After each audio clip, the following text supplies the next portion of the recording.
I joined USAID's faith-based office, and we focused heavily on looking for faith-based involvement and solutions to the large challenge of PEPFAR. The office challenged faith-based groups to be willing to come forward and compete for some of these funds that were needed to be put out there. And in our case, we found a dozen agencies, all members of a thing called the Cord Network, that came together to compete for HIV/AIDS funding. They were procurements of $8 and $10 million, and they never would have won individually, but collectively they came together, shared their strengths, and created new leadership models to get the job done. In the end, they were able to implement those in a multi-country strategy throughout the first 5 years of PEPFAR. It was poetry in motion, both from the government side and in the field with their results.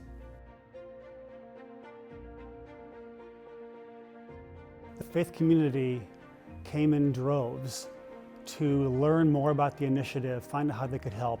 We found that they really cared and wanted to be involved. The faith-based community is essential for any intervention that involves people, which essentially is everything that we do overseas.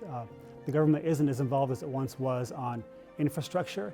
We're trying to change societies for the better, to make them more self-governable and bring them along in their development process so they no longer need aid. And you must have faith actors to make this work. The faith community is ever involved in these issues in these countries, with or without government funding. We find them working on the biggest need. HIV/AIDS is that, and is going to continue to be that for some time.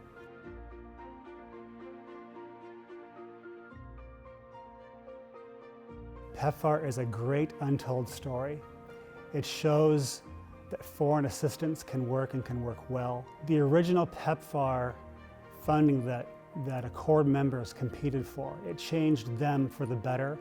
It was such a large task that it forced our smaller organizations to come together and partner where they might not have otherwise, and it taught them how to work together, who's doing what, and created relationships that continue to this day.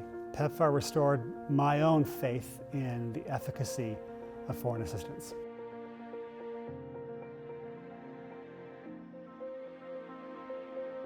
The HIV/AIDS crisis isn't ending. As much as we've done a lot, it isn't ending. So it's essential to stay involved as faith actors. The public needs to know that it's in America's national interest to help Africa be stable from the threat of HIV and AIDS. President Bush, President Obama, President Trump have done great work in fighting HIV and AIDS. We need to continue.